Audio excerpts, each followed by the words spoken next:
Welcome to 843 TV. I'm your host, Carrie Manning from the Heritage Dental Spa and Salon.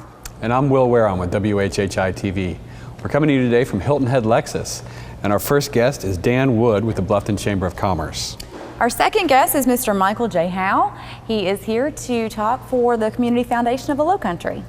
And our final guests are Richard Nymphy and Evan Callis with the Hilton Head Lexus. So stick around for more 843 TV. Where communities come to speak.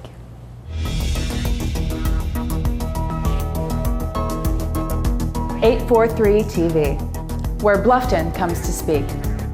Where Spring Island comes to speak. Where Hilton Head Island comes to speak. Where Beaufort comes to speak.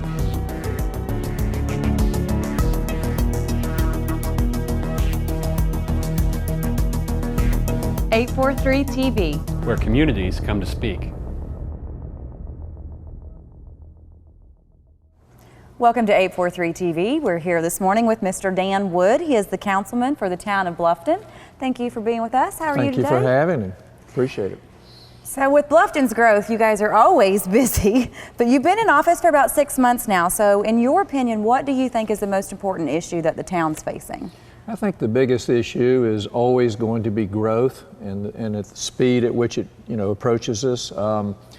We all moved here for quality of life issues, and even though every community needs growth to survive and to expand, for opportunities for young people, it also impacts your roads, your schools, your rivers, your parks. It impacts everything that we're here for the quality of life. So it's very important that we stay ahead of the curve. A lot of people don't even realize, but in the last, I think since 2010, we've added over 3,000 new houses. That's a lot of houses. We're exploding in growth. It's a big deal. Well, Dan, I understand there are a couple of newspaper articles on problems with parking in Old Town. What are y'all doing to address those issues? That's a long-range issue that needs long-range thinking. Some of this has already been in place for quite a while, Michael. It's with, we're doing streetscape projects, which will be down on May River Road. That will be completed. It's got street parking. The Melichamp is going to come up next year. It's another streetscape project that will take place. It will allow 50 more parking spaces. We're doing parking in other locations. Also, we need more street lighting, which is being looked at right this minute to increase the walkability of where we live, because we are a walking community and it's attracted a lot of young people there. And recently, another thing we just did was we partnered with the farmers market to fund them for a trolley to see if the trolley system would work in the Old Town Historic District. So that's another viable possibility. And last but not least, coming very soon, we are going to partner with one of the churches on shared parking. So we have many different things in play right now. It's going to take time for it all to bear fruit. And I think people need to keep in mind too that this is a long-term issue and it's not an overnight solution. Correct. And that everybody needs to be kind and be patient and that all of their opinions are be taken into consideration. But you guys just can't flip a switch and make that happen. No, and you got to be careful. The saying, don't pave over paradise. I think Joni Mitchell put up what was it? Yeah, put up a parking lot. Put up a parking lot and pave over paradise. You got to be careful. That's right. Dan, the town just celebrated its 20th anniversary of the designation of the Bluffton Historic District to the National Register of Historic Places. Tell us, if you would, why historic preservation is such a key component to Bluffton's culture. I just think it defines who we are. It's our destiny. It's our, well, not just from the historical perspective, but it brings tourists in. Tourism is the economic development tool. History plays a large role into that. We are fortunate to have a Calhoun Street, which is our main street, and when you look between Calhoun and Boundary and Bridge Street, predominantly that's where the most of the historical structures reside today. Here's a number for you. The Hayward House, which is the town welcome center, a year ago had over 11,500 visitors. Amazing. Oh, wow. Okay, amazing.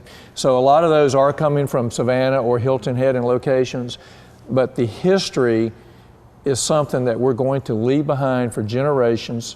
It's like a park, and we need to protect and preserve it for our future generations. Sure, sure. So Councilman Wood, you're also on the Affordable Housing Committee for Bluffton, the Yes. town of Bluffton.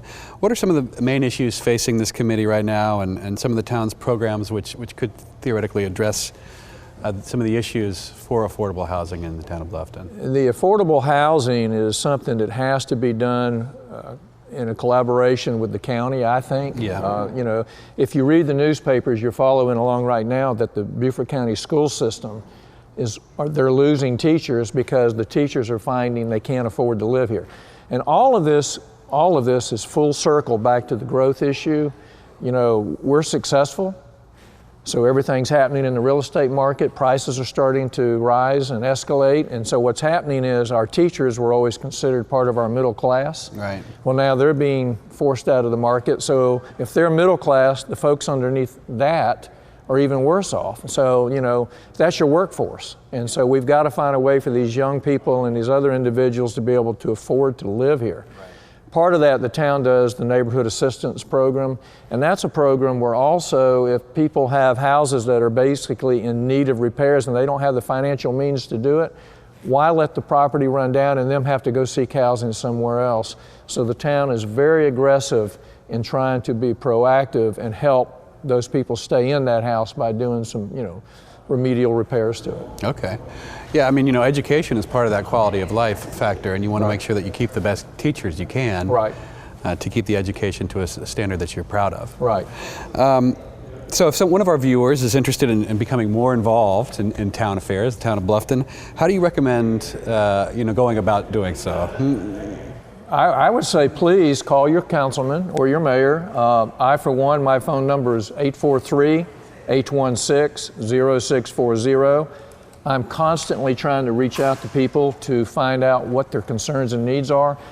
Part of it is, I find, for example, whether you live in the farm or you live in Palmetto Bluff or Hampton Lake, if we are not invited in to meet with people, we do not know what's on their mind and what their concerns are. Well, and I was going to say that too, because I hear every, you know, from one spectrum to the other, and I think that is a thing that's really hard to keep the community flowing together through different steps, because you can't get in Palmetto Bluff, you can't get behind the gates at Berkeley, you can't, you know, Shell Hall, all of them. So there's such a separation on some levels with that. I think if everybody kind of puts down the gate, so to speak, and starts communicating, because we all kind of have the same concerns and the same needs. Well, contact us at Facebook, Town of Bluffton, or our website, and join a committee. Get involved in a workshop. We have over 100 positions for town committees and boards.